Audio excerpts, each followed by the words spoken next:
guys, welcome back to the vlog. I hope everyone's happy and healthy out there. I hope you're taking care of yourselves. I hope you're taking care of each other, and yeah, I really hope that things are returning back to normal wherever you are. And yeah, to be honest, I'm looking forward to the time that I don't have to say that last part. Okay, so this vlog is about 2 years in the making or so. There's a couple of things that I wanted to cover before I had my big long extended break. First one was that pair of MJ jeans I did the review on a couple of weeks ago. I'll put the link to that somewhere in the corner if you've not seen it already. And the second one is about this book Denim Branded by Nick Williams.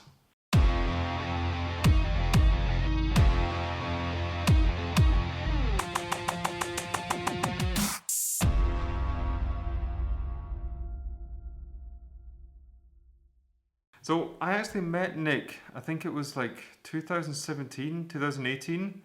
I went down to Milan to visit Candiani Mills, and he was also on the tour at the same time.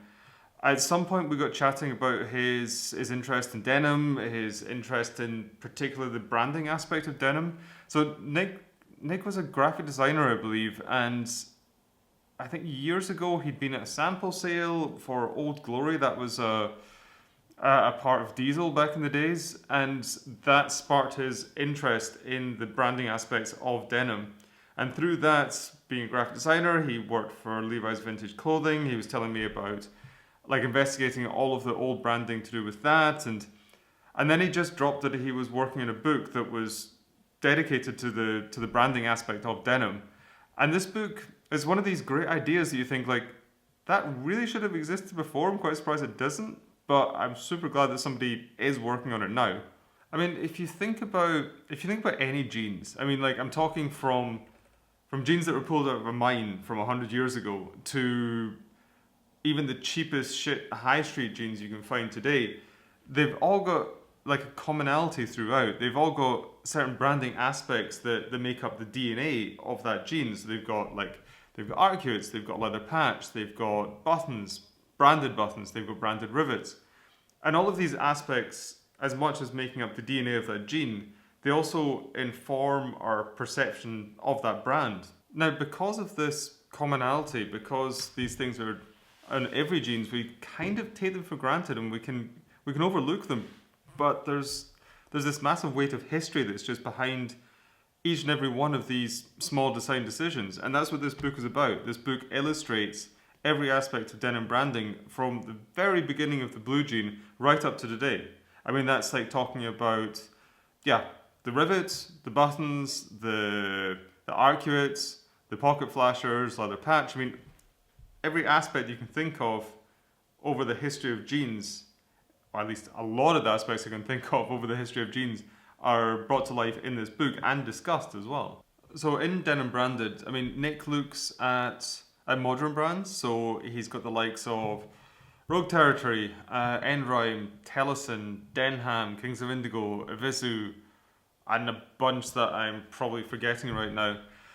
But I think what's really unique about this is he was given access to the big three. I mean, that's like Levi's and Wrangler.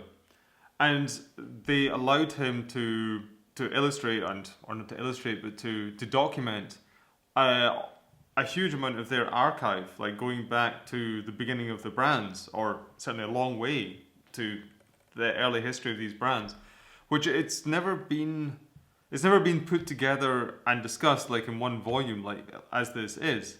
And what's really interesting along with that is that you can see, because you've got these modern day brands alongside the big three, and alongside the whole history of the big three, you can see how these modern brands have like picked and chosen certain elements. They've picked and chosen certain elements of that historical branding to include in their own brand and inform their own brand DNA. It's interesting to see this because we're maybe not too aware of our perceptions or associations to do with certain branding aspects of the Levi's, Lee and Wrangler, but we automatically perceive as a brand in a certain way because they're using, or they're doing their own. Oh, this is hard to explain.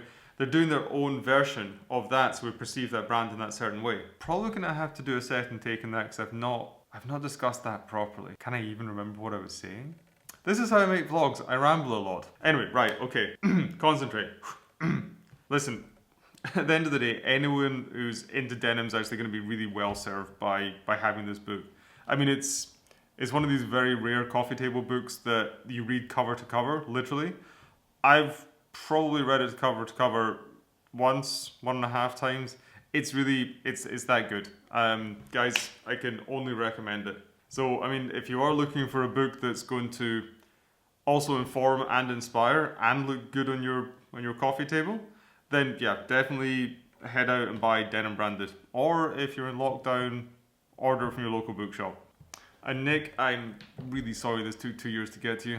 Guys, as always, thank you so much for tuning in. I do really appreciate it. If this is your first time here and you aren't already, maybe consider hitting the subscribe button or giving the video a thumbs up. That does really help the channel out. There's also that bell notification icon that everybody talks about. If you hit that, then you're going to be notified every time I drop a video.